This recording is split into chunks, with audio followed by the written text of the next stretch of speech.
Buenas tardes. Gracias a todas las personas que nos acompañan el día de hoy. Gracias Manuela, gracias René. La charla del día de hoy es parte del programa público de la exposición Alien Queen, Paraíso Extraño, de Manuela Solano. La exposición se ha hecho en colaboración con el Centro Andaluz de Arte Contemporáneo. Y bueno, gracias a todos por venir en un martes en esta ciudad tan caótica. El día de la charla que queremos tener, que platicamos un poco Manuela, René y yo, es un poco desde el principio de la carrera de Manuela. Manuela Solano estudió la licenciatura en Artes Visuales en la Escuela Nacional de Pintura, Escultura y Grabado La Esmeralda, y cursó estudios en la École Nationale Supérieure de Beaux-Arts de Lyon. Su obra explora la formación de la identidad, la memoria y el sentido del humor. Ha presentado su obra de manera individual en Dundee Contemporary Arts, Vivo Sao Paulo, Kunsthalle Lisabon, el Institute of Contemporary Art de Miami, Museo de Arte Carrillo Gil. Su obra forma parte de las colecciones del ICA, el Paris Art Museum en Miami, la Fundación Arco de Madrid y el Solomon Art Guggenheim Museum en Nueva York. Actualmente vive y trabaja en Berlín. Bueno,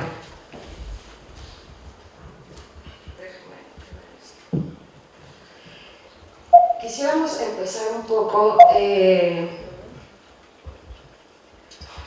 con tu paso por la Escuela de Artes. Me interesa abordar las cuestiones tanto positivas como curiosas que te sucedieron un poco ahí, platicar sobre esas decisiones que como artista te van formando y te formaron hasta llegar al día de hoy, o sea, haciendo como ese ejercicio de retrospectiva. ¿Qué sucedió en aquel entonces que continúa ahora y que te formó como artista? Vale, hola a todos.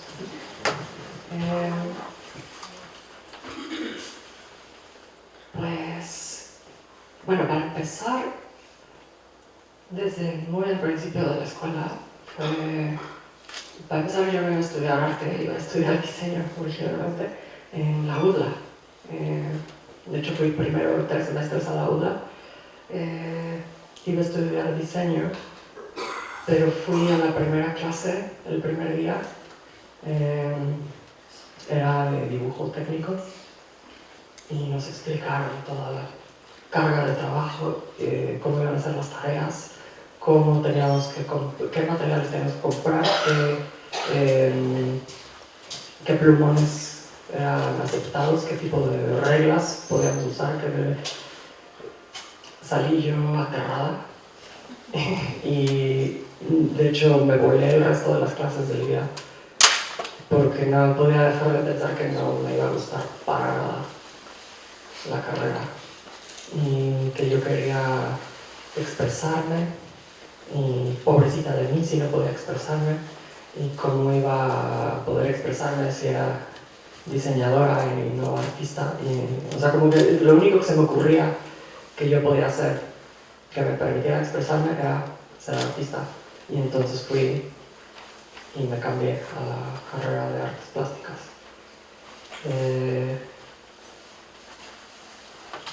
Y me gustó mucho, bueno, me gustó más la decisión. Inmediatamente me sentí más en casa en la carrera de arte, pero también me topé con que no había ningún margen para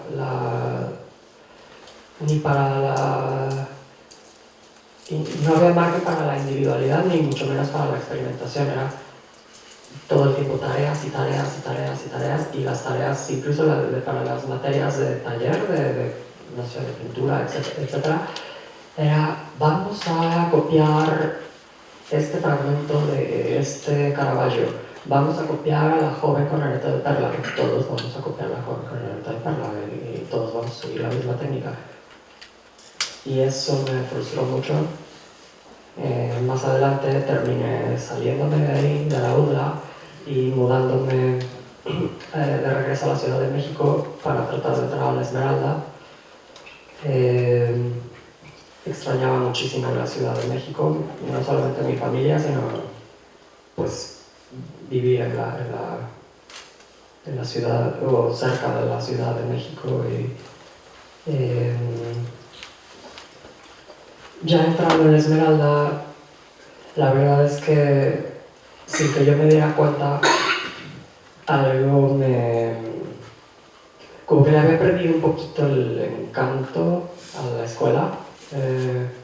Me acuerdo que me tomaba mucho más en serio las clases en la UDLA, y en Esmeralda yo ya no, o sea, como que algunas cosas me interesaban, sí, obviamente, pero muchas de las clases era como, ya nomás le estaba dando el avión, para bien o para mal. Me topé con la Esmeralda la verdad, en un muy mal momento.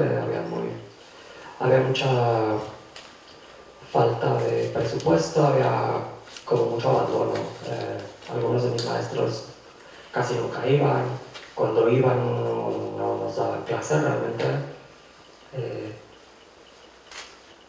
También me topé con algunos maestros que eran excelentes, viéndolo en retrospectiva, la verdad es que las clases que más me llegaron y que más me formaron como artista eran clases en las que, más que enseñarnos una técnica o un tema así muy puntual en específico, nos enseñaban, pues yo diría, cosas de gusto. O sea, clases en las que nos están poniendo un documental que le gusta a este profesor,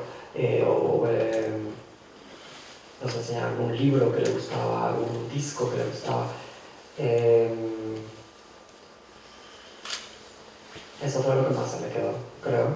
Y no sé, tal vez es en parte porque conforme ha pasado el tiempo yo me he dado cuenta que el tipo de obra que yo produzco es obra muy personal, habla de mi persona, de mis gustos, de mis experiencias. Entonces, como que eso, un enfoque personal por parte de la escuela me ayudó. También, por otro lado, el hecho de que la escuela estuviera así medio un poquito abandonada, un poco laxa, pues me dio la oportunidad de experimentar, de hacer casi lo que yo quisiera, y pues así pude probar algunas cosas y descartar algunas cosas. Y pues eso me ayudó en ese sentido poder ayudar a formarme una idea de qué es lo que me gustaba y qué es lo que no me gustaba en mi propia producción. Justo estamos en el paso de diapositivas viendo Avatar, el retrato de Naomi Campbell, y estamos con el autógrafo, que estas son piezas que desarrollaste en ese momento de la Esmeralda. A continuación vamos a ver un video que ya haces tú como proyecto final ya en Francia, en Lyon. Entonces, yo creo que lo vemos y nos platicas un poco de ese video.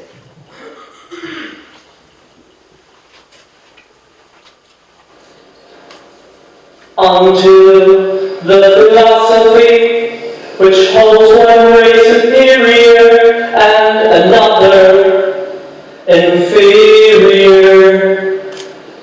is finally and permanently discredited and abandoned.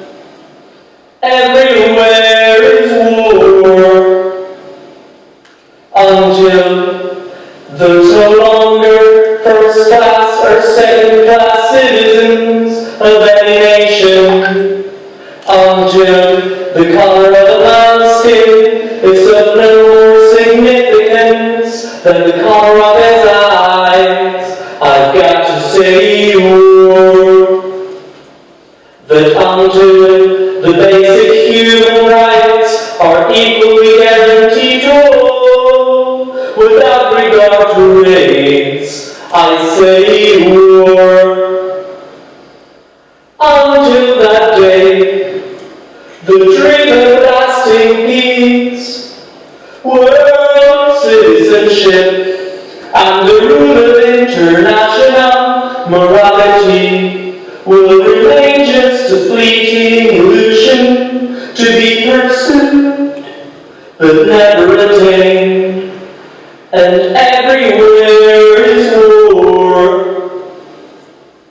until the ignoble and unhappy regime which holds all others through child abuse, yeah, child abuse, yeah, subhuman bondage has been toppled, utterly destroyed.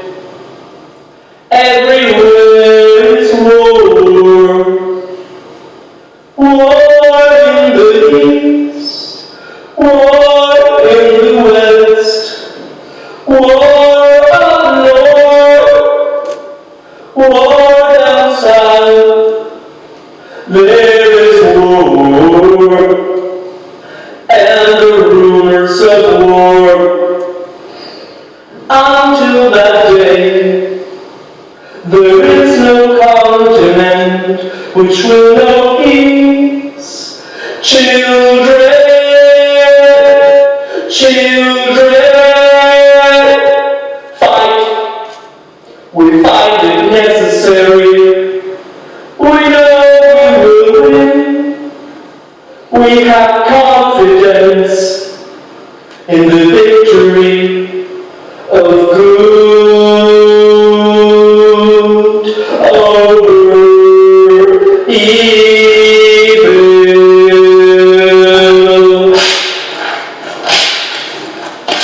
Fight the real enemy.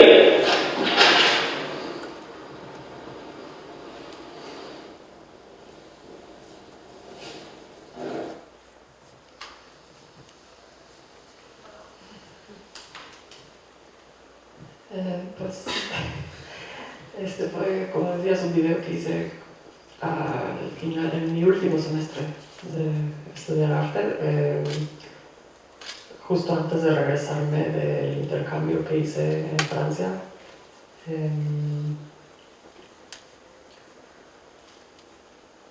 Y como decía antes, la oportunidad de experimentar me sentó bien. En Francia me topé con mucha resistencia por parte de mis maestros, de la mayoría de mis maestros. Les cagaba mi trabajo, se la pasaban diciéndome qué tenía que hacer, cosa que a mí se me hacía raro. En la Esmeralda, o sea, tuve maestros nefastos algunos, pero nadie te decía el arte tiene que ser así y no, o sea, o al menos no te lo decían así de directo.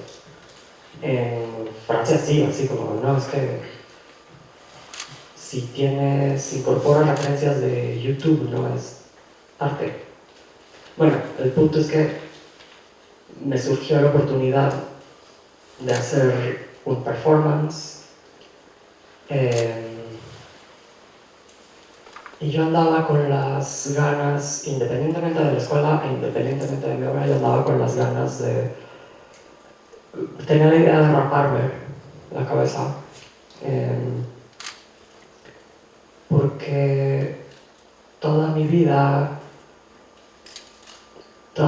he estado enamorada de mi pelo y toda mi vida se me ha dicho que me voy a quedar calvo. Desde que yo era niña, que todo el mundo en mi familia se queda sin pelo, y toda mi vida, desde muy niña, he tenido terror, de verdad, un terror, un pánico a la idea de quedarme calva, al punto de haber pensado en el suicidio. Y estando en Francia, por alguna razón yo pensaba, estoy en un lugar, en un contexto nuevo, vamos a hacer algo nuevo y voy a obligarme a verme sin pelo, a ver qué se siente, porque tengo que prepararme para lo que va a pasar. Y a la hora de empezar a pensar en eso y yo nomás lo iba postergando, me empecé a obsesionar cada vez más con Sinead O'Connor. Pero obsesionada, o sea, yo veía videos de Sinead O'Connor hasta que mis amigos empezaron a decir que hiciera un performance como Sinead O'Connor. O sea, al principio era una broma, pero luego me surgió, yo quería hacer un performance Todavía yo no lo he asociado para nada con lo del pelo, pero tenía el proyecto de hacer un performance y hablándolo con uno de mis profesores en Francia, uno de los pocos profesores a los que les caía bien, le dije que quería hacer un performance, que a lo mejor algo que tuviera que ver con música, y me dijo, pues si vas a hacer un performance igual te puedo conectar con el equipo de Cap Canal, que es un canal de televisión local especializado en arte y cultura, y el estudio está aquí al lado de la escuela. Entonces me surgió la oportunidad de repente de trabajar con un canal de televisión y ahí fue cuando hizo clic. Pues entonces a lo mejor debería hacer un performance en el que, como Sinead O'Connor, rompa una foto del Papa en la tele. O sea, sí, este performance, porque después fui a hablar con el canal de televisión y sí, queremos hacer tu performance, te ayudamos a grabar tu performance, pero nos das chance de transmitirlo en televisión. Pues ya está la idea, o sea, si voy a estar en televisión y voy a estar pelona, pues rompamos una foto del Papa, como Sinead O'Connor. Pero era una broma, o sea, yo lo hacía por mamar, básicamente. O sea, sabía que me fascinaba la idea, pero no, o sea, no lo pensé realmente, porque se acercó la fecha, me rapé, fue un shock, obviamente.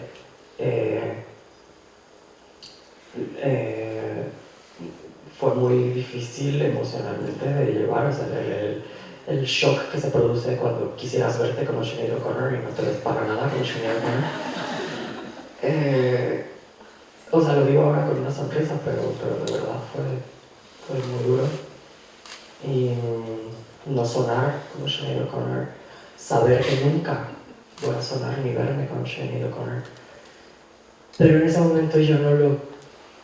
O sea, ni tuve tiempo realmente de pensarlo tanto, simplemente pues, ok, vamos a hacerlo. Lo hice y me acuerdo que me llegó mucho. O sea, era una pieza que empezó como una chistosada, pero terminando esa grabación, les pedí un momento, me fui al baño y lloré. Y estuve encerrada en el baño llorando unos minutos y salí, me tranquilicé y ya regresé a recoger mis cosas y no sabía por qué. O sea, me acuerdo de por qué lloras. Y conforme pasó el tiempo, o sea, regresé a México y se empezó a producir poco a poco un cambio en mi ropa. Me empecé a vestir un poco diferente, empecé a caminar diferente, me empecé a ver cada vez más andrógina. Sí, de por sí ya lo era, pero empecé a vestirme más femenina y a moverme más femenina, y también la gente empezó a responder a ello y sorpresa que estaba yo sin pelo, pero era cuando más me decían señorita y eso me gustaba.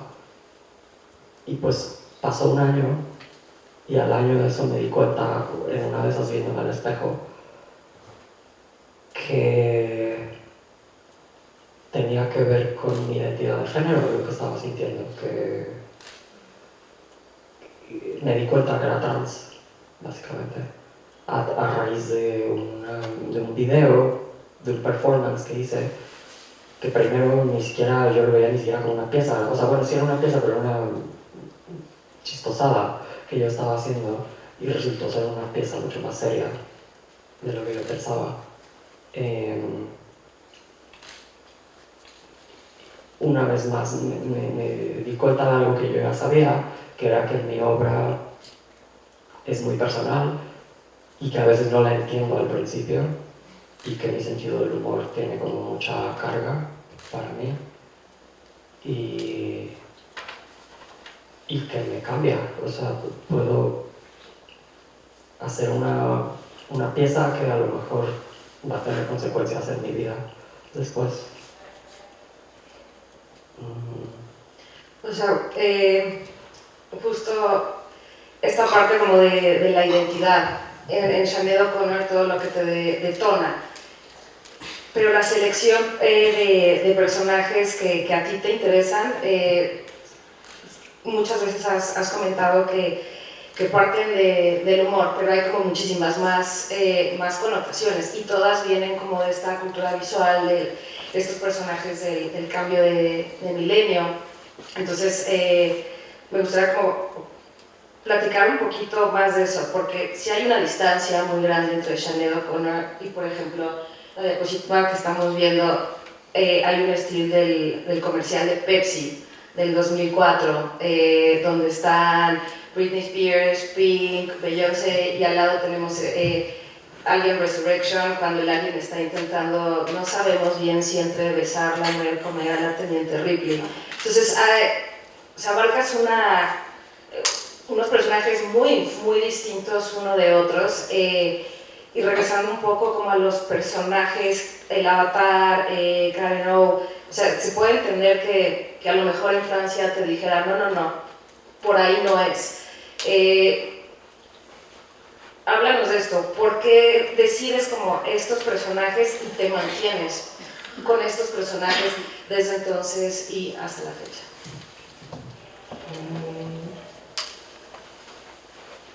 Pues no ha sido, casi nunca ha sido una decisión consciente como tema, o sea, definitivamente me interesa mucho la cultura pop y definitivamente la cultura pop que me interesa es casi siempre, como dices tú, el cambio de milenio o por ahí, pero casi nunca ha sido una decisión consciente. Más bien creo que lo que pasa es que me hago arte siguiendo mi gusto y hago arte acerca de mi propia identidad, y pues creo que mis años formativos pues fue justamente los 90s, los 2000s,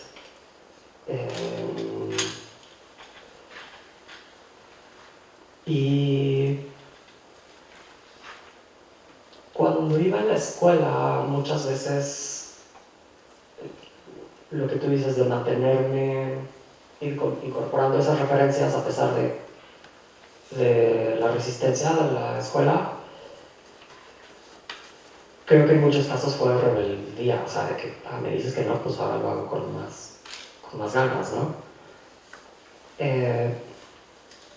Hoy en día me doy cuenta que además de eso, pues es que le encuentro el significado a estas referencias, estas cosas que a lo mejor a otras personas les podrían parecer de entrada banales o superficiales. Para mí no lo son, yo no sé, pero para mí tienen un trasfondo más allá de entretenimiento, ¿no?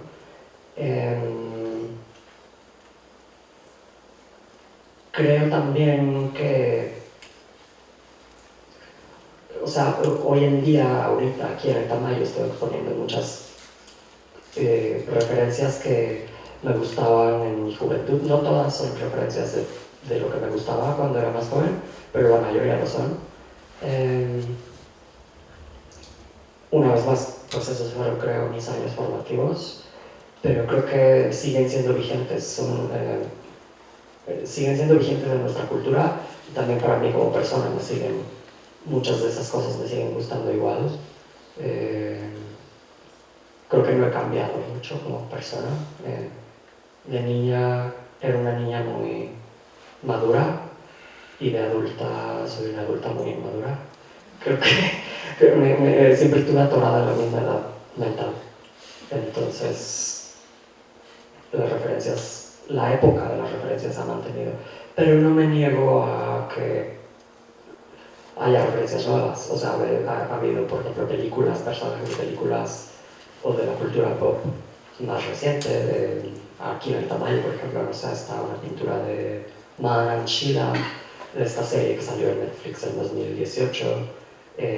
También hice un retrato del personaje de la película de The Witch, que es del 2015, creo. O sea, sí, ya tiene una década, pero vamos, yo ya era una adulta. No me niego, lo que digo es no es que yo me cierre nada más los 90s, nada más hasta el 2005, ¿no? No, o sea, si me llega cuando sea. Pero pues sí, tiendo a concentrarme en mis gustos en esos años formativos. Justo ahora mencionabas la serie, el conjunto de obra que está exhibido actualmente en el Tamayo.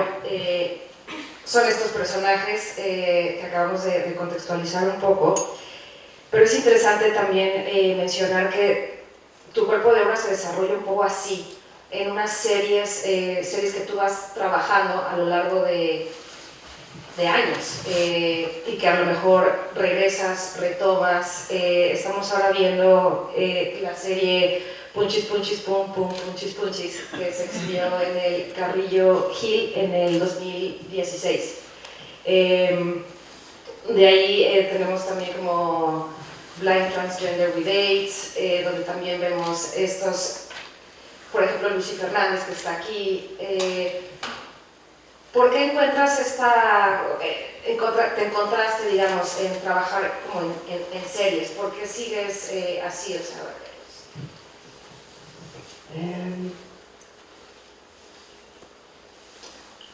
a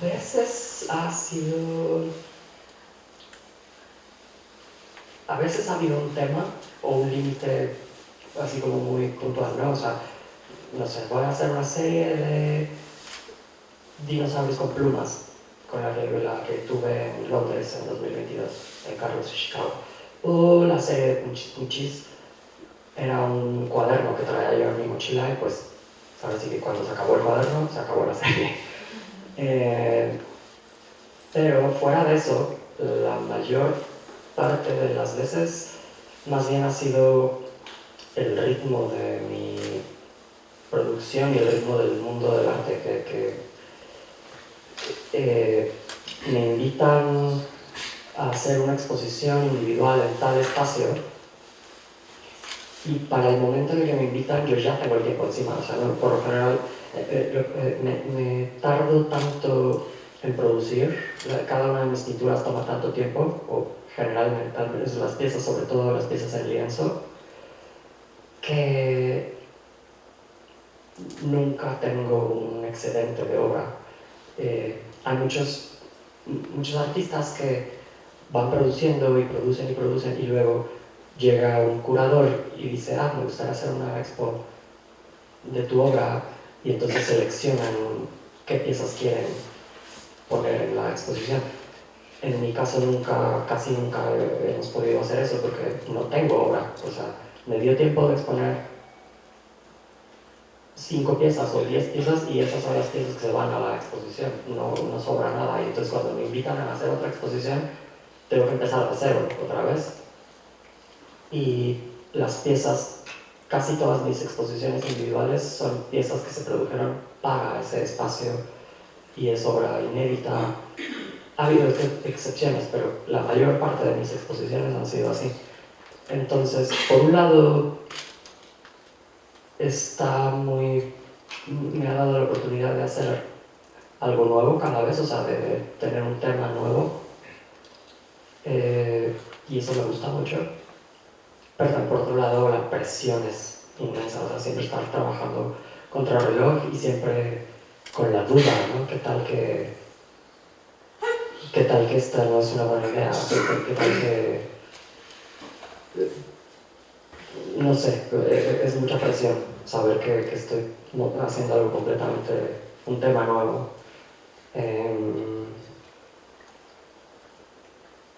Y la verdad es que me acomoda.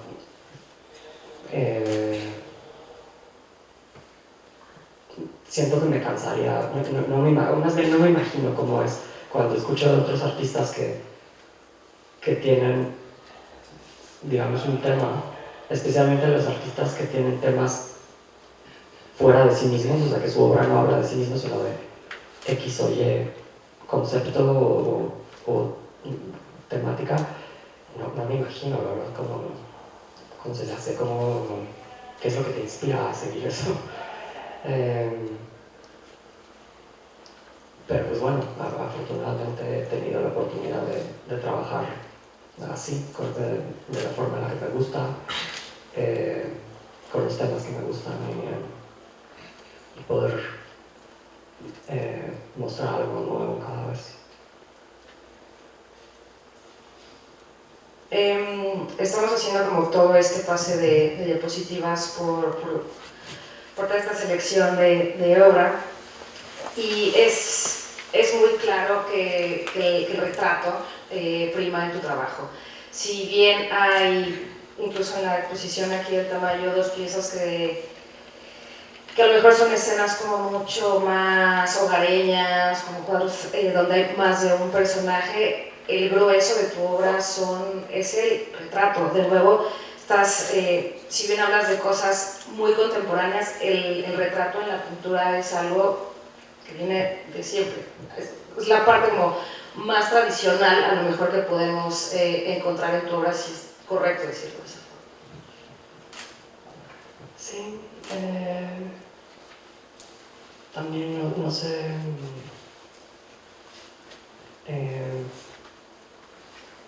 ha habido veces, o sea, bueno, sí, hice una serie de retratos, se titula Retratos, pero fuera de eso ha sido más bien así ha salido la cosa. Creo que me gusta mostrar, en mis pinturas me gusta mostrar identidad, me gusta mostrar personalidad. Y pues, qué mejor que la cara de una persona, de un personaje, la expresión facial, etc. Pero incluso en las piezas que no son retrato, o sea, por ejemplo, mis series de arquitectura y de interiorismo también son retratos, a mi modo de ver. No hay una figura humana, pero mi intención era que se viera la personalidad de quien vive en esa habitación, de quien decoró esa habitación. También con los dinosaurios, la serie de dinosaurios, mi instrucción para mi equipo era que, ok, estos son animales, pero quiero que sean retratos, o sea, no por ser animales van a tener menos personalidad. Y también es cierto que he hecho tantos retratos a estas alturas que ya es un poco zona de confort.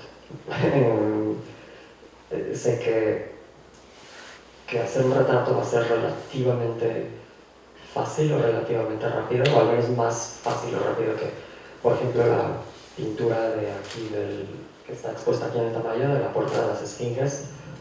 Pues súper difícil encontrar cómo hacer la textura de las rocas, la luz de las estrellas cayendo sobre las rocas y el resplandor cómo combinar el resplandor dorado y rojizo de las esfinges con la luz verde azulosa de las estrellas sin que se revolvieran los colores y se hiciera una cosa así medio gris. Cuando a cambio pintar la cara de alguien, ya sabemos cómo pintar piel, ya sabemos cómo pintar caras. Y por el otro lado también es mucho más reconocible. Como seres humanos ves una cara y sabes que es una cara. Si ves otra cosa, pues tienes que pensar un poco más. Pero si me interesa que se reconozca algo, ya sea que se reconozca un personaje o que se reconozca por lo menos una emoción, pues las caras es como una de las formas más claras. Pero también, volviendo un poco a la serie que mencionabas de Punchis Punchis, casi no hay retrato en esa serie, casi no hay figura humana, pero hay mucha personalidad, hay mucho lenguaje, hay mucho, sobre todo mucho lenguaje coloquial, que también creo tiene mucha carga, ¿no?, de personalidad. Estamos ahora viendo el autorretrato a los 33, porque independientemente de todos estos personajes que vas retratando, reinterpretando, David Bowie se convierte en un pájaro, como todo este juego que es una constante en tu trabajo, tú también te retratas a ti misma. También hay como estos retratos de un carácter como mucho más personal. Entonces, este salto de la imagen de masas, de lo que está ante la vista de todo el mundo, a estos retratos mucho más íntimos, ese giro, ¿qué te lleva a dar ese giro? ¿Por qué se da ese giro?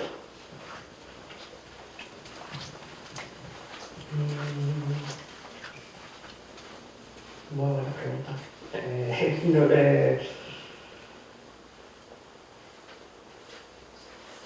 Creo que cada vez, o al menos la mayoría de las veces que me he autorretratado, no lo he pensado mucho, pero han sido momentos, no sé, momentos clave. Ese autorretrato a los 33, creo que tenía tiempo sin autorretratarme, pero en esa serie me autorretraté en mi infancia varias veces, o sea, eran varias pinturas de mi infancia, pero tenía tiempo sin autorretratarme en mi edad adulta.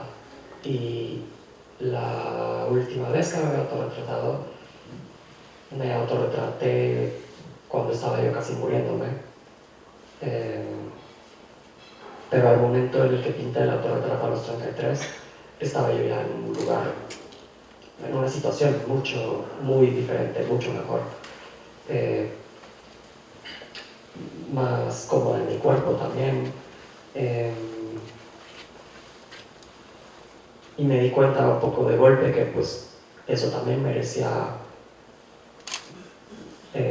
ser pintado, merecía que constara en la obra. Y también en el caso del autorretrato con las perlas de la abuela que pinté este año para la expo que tuve en Galería Travesía 4, también caso parecido, quería mostrarme como estoy ahora, la que soy en ese momento, con el cuerpo que tengo ahora, con el trabajo que tengo ahora, pero también con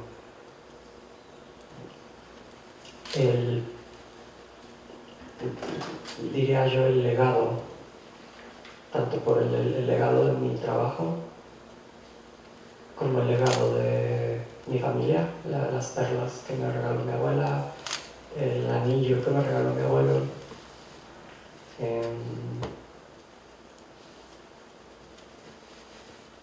Pero la verdad es que me han salido casi un poco de golpe esos autorretratos.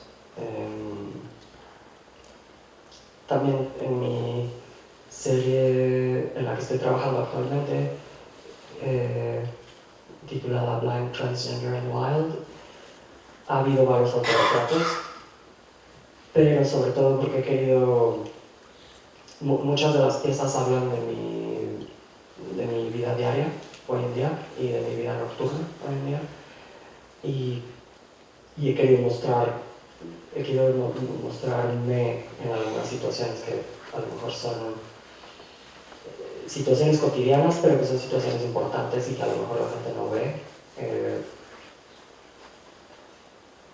Entonces han salido algunos autorretratos que son sí muy personales y muy íntimos, pero también hablan de mi sentido del humor y hablan de la demás gente también. No sé, un retrato en el que estoy yo toda madreada, bueno, no madreada, perdón, pero el maquillaje todo escurrido y el pelo así todo enmarañado y traigo un chupetón en el cuello y una chichi de fuera y preguntando debajo del texto, ¿por qué me preguntas si estoy bien? Porque salgo de antro y la gente me pregunta si estoy bien y me caga que me pregunten si estoy bien.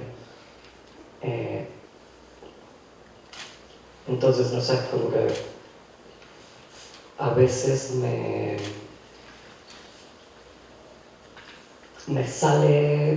llega el impulso de ponerme en la obra para que la gente lo vea también, lo vea directamente y no a través de retratos de otras personas o referencias. Pero por general no trato de no pensarlo tanto, porque si lo pienso mucho me empiezo a dudar mucho. Recuerdo, volviendo a lo de la escuela, a la Esmeralda, hice una serie de autorretratos en foto y sufrí tanto viéndome en tantas imágenes y no gustarme, tratar de hacer autorretratos en los que me gustara y nomás no gustarme.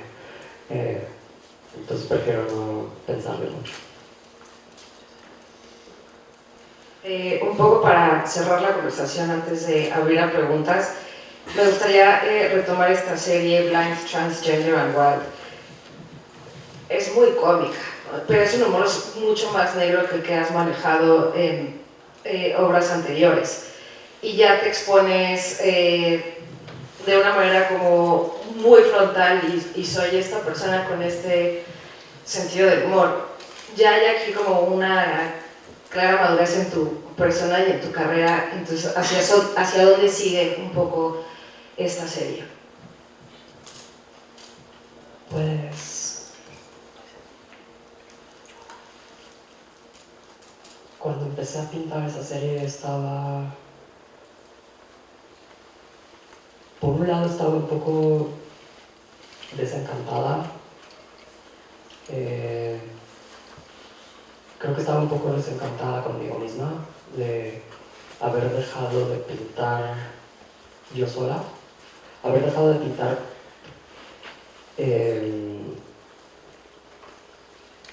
o sea, paso tanto tiempo haciendo las pinturas sobre lienzo de gran formato que después ni se me ocurría pintar yo sola, ni mucho menos pintar por el gusto de pintar.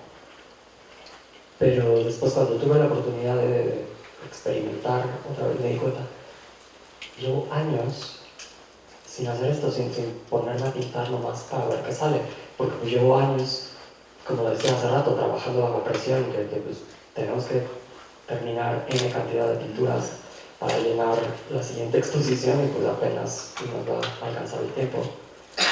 Pero entonces, como que me di cuenta que estaba un poco decepcionada de haber dejado de pintar yo sola.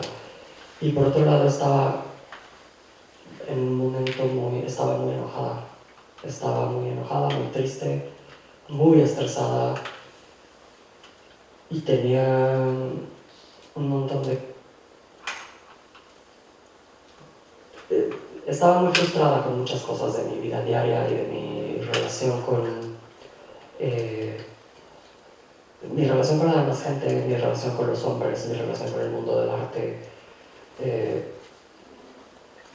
Y me parecía un poco increíble que soy artista y me dedico a expresarme y aún así siento que, o sea, como es que tengo tantas cosas que siento que no estoy expresando. Entonces me puse el reto de, ok, voy a empezar a pintar de manera más rápida y pintar yo sola y a ver qué sale. Y pues empezaron a salir estas pinturas y como tú dices, es un humor muy negro y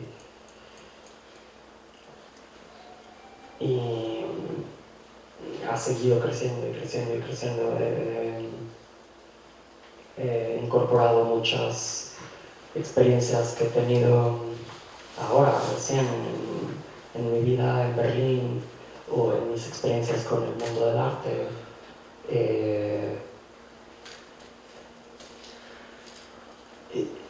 Y un poco haciendo un homenaje a la serie que hice en 2014, cuando recién perdí la vista, Blind, Transgender with AIDS, que también estaba yo en un momento de crisis, estaba yo muy enojada, muy triste, y me puse a pintar nomás para ver qué salía.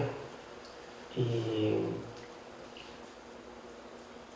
pues se parecen, eran momentos al mismo tiempo muy parecidos y muy diferentes.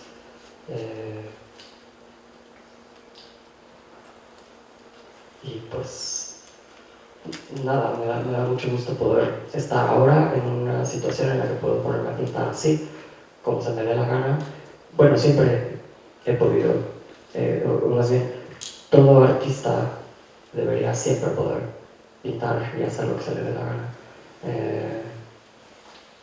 Afortunadamente puedo hacer ahora esta serie sin tener que preocuparme, sabiendo ya, después de estos últimos 11 años de grado, sabiendo ya que no, a la primera que le tengo que responder es a mí misma.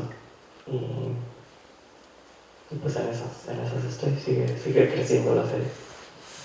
Pues muchas gracias, Manuela. Abrimos a preguntas, no sé si alguien tenga alguna.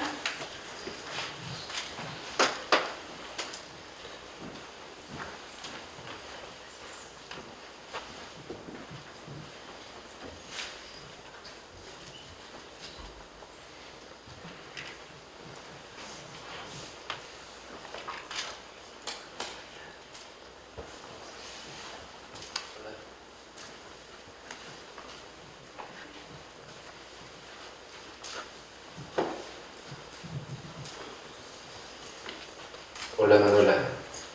Hola.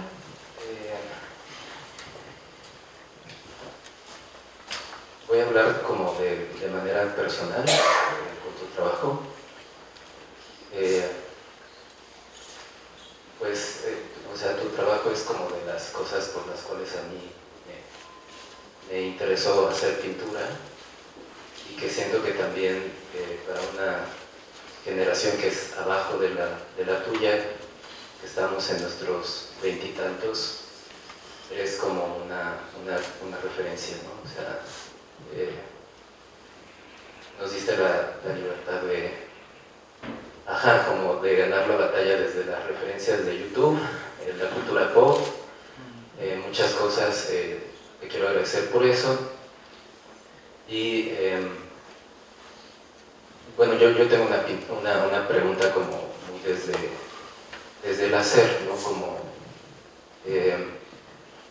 que siento que cuando yo veo tu trabajo se me viene mucho la palabra intuición, ¿no?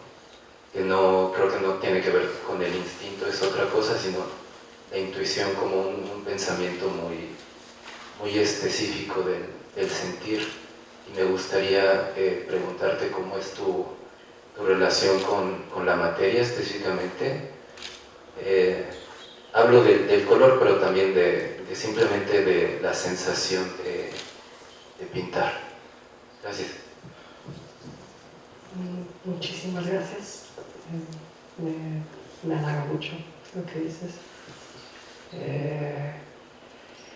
Y respecto a los materiales, o sea, bueno, mi relación con el color es, primero que nada, en mi memoria y en mi imaginación.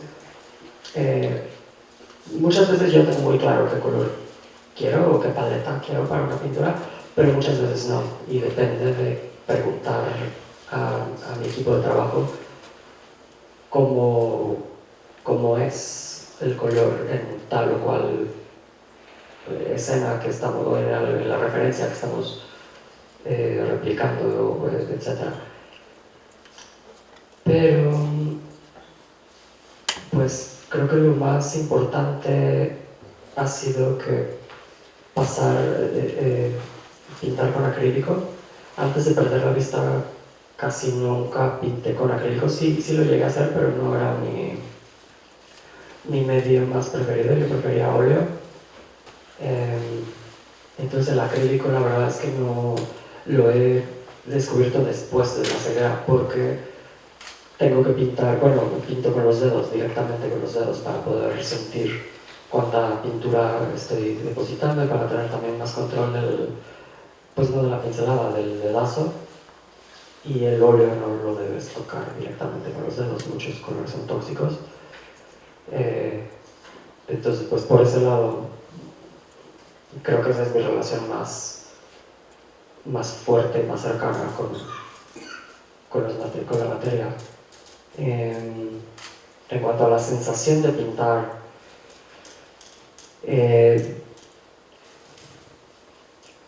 sí me gusta, pero la verdad es que me gustaba mucho más cuando podía ver, o sea, más bien, cuando podía ver y me ponía a pintar, me gustaba mucho ver el resultado, o sea, literalmente ver cómo va cambiando la imagen conforme voy pasando. Ahora pues eso ya no tengo ese gusto, más bien el placer viene de la comunicación, de escuchar la retroalimentación de la gente que está viendo la obra, o del placer de yo comunicar qué es lo que me emociona de esta idea y sentir cómo se emociona la gente también. Mi equipo y yo somos amigas y pues afortunadamente podemos hablar del trabajo y muchas veces nos gusta o no nos gusta. Ha habido pinturas que a alguien en el equipo no le gusta, que se le hace un poco de oso pintar a esta persona o que se le hace, no sé, tuvimos unas discusiones muy interesantes respecto a Pink, por ejemplo, respecto a Cristina Aguilera o respecto a pintar a Angelina Jolie topless. Vamos, el placer ahora está más para mí en la comunicación, en la retroalimentación, en la comunicación. Pero también las pinturas de Black Transgender and Wild que hago yo sola, la verdad me da como mucho...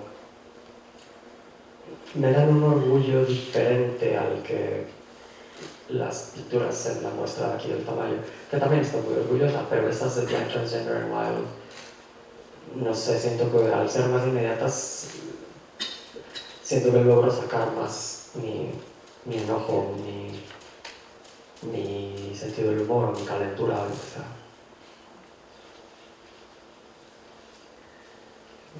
¿Alguien más?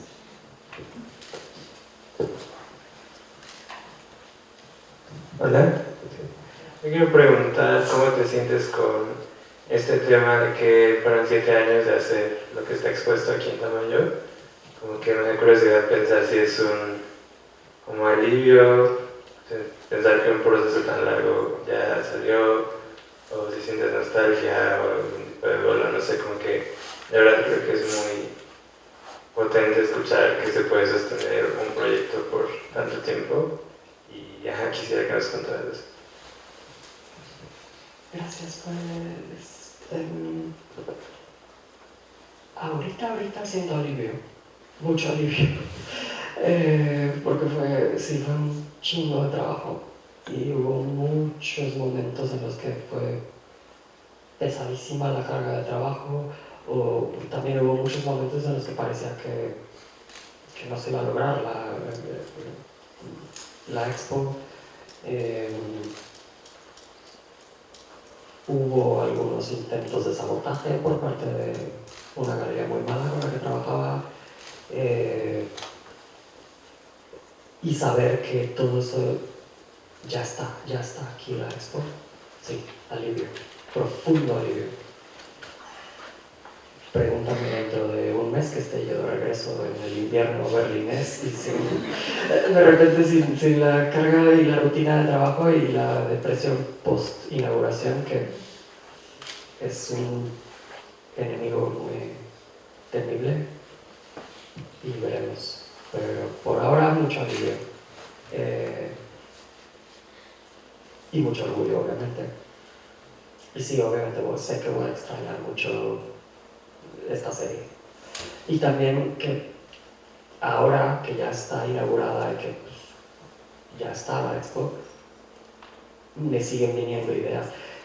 Hubiera estado increíble pintar esto. ¿Cómo no se me ocurrió antes pintar esto? O tal pintura no nos dio tiempo de hacer, pero hubiera estado muy bien poderla incluir, pero pues, o sea, 7 años, no es como que, vamos, no es como que no es como que estuve yo cruzada de brazos, ¿no? O sea, hicimos todo lo que pudimos y está súper bien.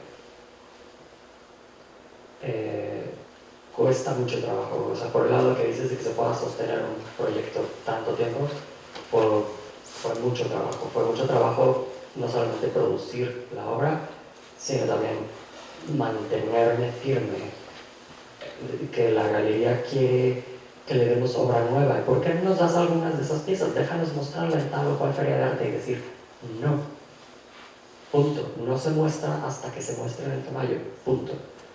O no decirle no a ciertos proyectos porque no, necesito tiempo para terminar mi expo que quiero hacer en el Tamayo. Fue muy difícil, sí.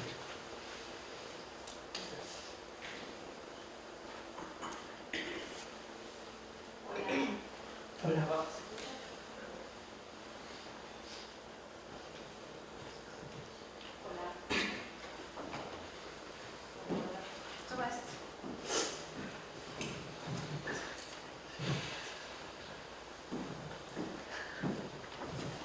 Hola Manuela, te quería agradecer por tu vulnerabilidad y tu apertura a compartir tanto sobre tu proceso interno.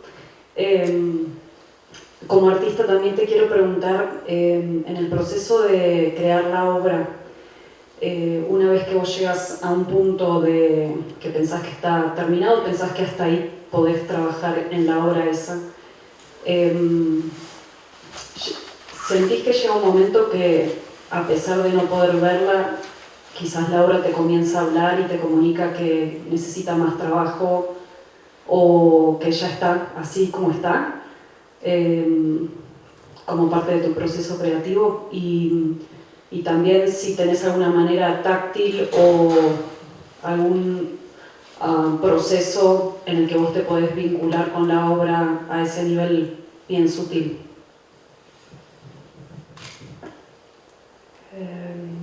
Pues, o sea, sutilezas hay un montón, siempre. La verdad es que es bien complicado esa decisión de si ya está terminada o no. Ha habido piezas en las que es muy fácil. O sea, por ejemplo, volviendo a los retratos. Es muy fácil. Porque desde el punto de este retrato, si es un retrato de X o Y celebridad, pues lo principal es que se parezca a esa persona, ¿no? Entonces, pues preguntamos, ¿se parece a esta persona? Y ya, si se parece y si se logró la paleta de colores que yo quería o tal o cual detalle, si me importaba mucho que la textura de la ropa o del pelo o algo así.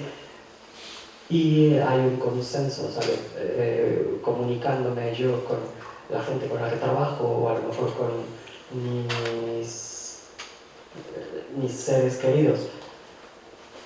Y la retroalimentación que recibo me gusta en ese sentido, pues entonces podemos dar por terminada la pieza. Pero ha habido muchísimas piezas que no hemos llegado a ese...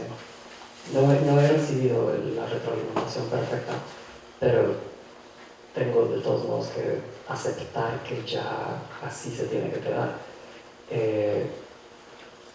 Hubo una pieza, bueno, hubo varias piezas, pero hubo una pieza en particular aquí en la Expo del Tamayo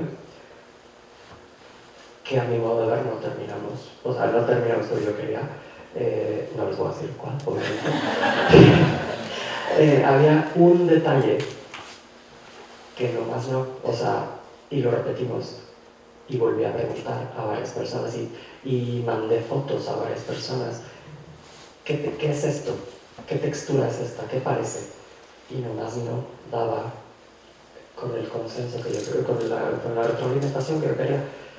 Pero después de 2 meses, más de 2 meses de estar trabajando en eso, tenemos que seguir, tenemos que hacer otra cosa, tenemos que pintar otra pintura, se nos está acabando el tiempo, ni modo. Y me rompe el corazón, o sea, en particular con esa pintura fue horrible, o sea, yo acabé llorando, literal llorando, porque me chocó esa sensación de estarle dedicando tanto tiempo a algo que me importa tanto y no poder acabarlo como yo quería, pero pues sí, o sea, tenemos que terminar en cierta fecha, no me puedo estar años pintando la misma pintura.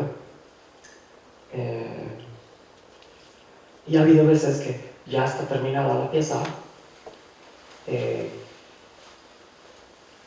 y de repente me entra la idea de que hubiera sido mejor hacerla diferente. Y esto casi nunca lo he hecho,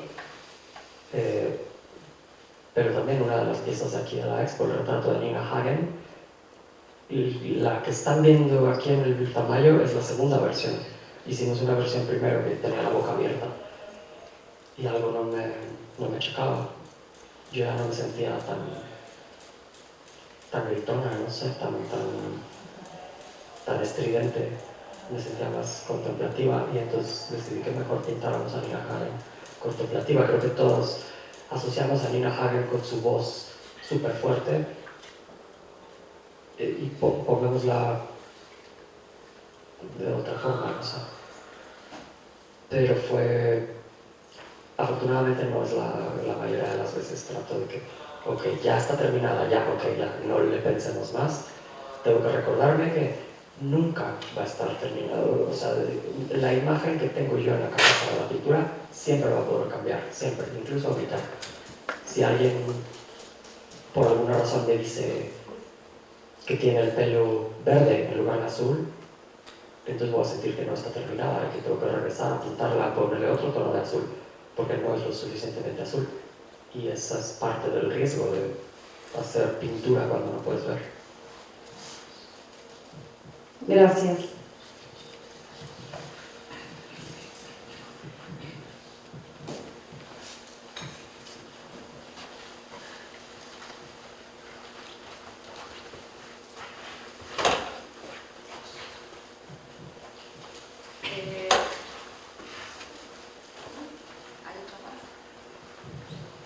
Buenas tardes. Manuela, tengo una pregunta para ti que me parece muy importante compartirla con los asistentes. Has enfrentado dos realidades que por sí solas ya transformaron una vida: ser una persona trans y hacerlo sin ver el mundo con los ojos, pero sí con el alma. ¿Qué ha sido lo que más te ha sostenido para seguir creando arte cuando la vida parecía quitarte todo?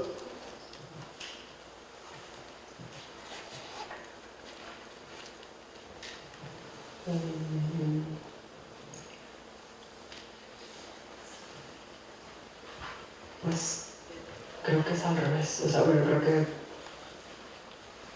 el ser artista es lo que me ha sostenido. O sea, el seguir teniendo esas ganas de hacer y de expresarme es lo que me ha mantenido a flote. Y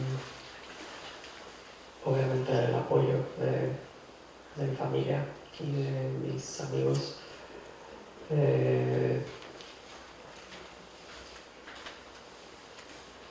Y que en general soy muy terca. Lo cual pues me ha mantenido,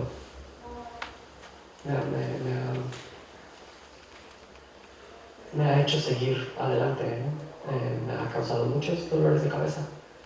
Y no solo a mí, pregúntale a mi equipo y a mi familia. Pero definitivamente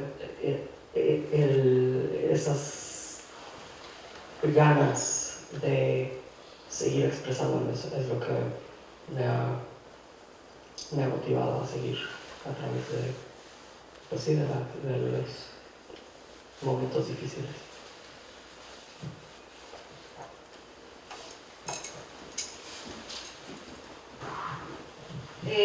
Gracias, Manuela, gracias a todos los que nos acompañan. Para los que no saben, esta exposición tiene una banda sonora incorporada. Entonces, esa está en Spotify y la encuentran en redes sociales, pero hay una canción que no está en Spotify. Entonces, para cerrar esta charla, y por cierto, si quieren dar una vuelta por la exposición antes de que cierre el museo a las 6, los invitamos a que lo hagan. Queremos cerrar con esa canción que no pudo estar, pero que sí está el día de hoy, con Rebus. Muchas gracias por acompañarnos. Muchas gracias a ti.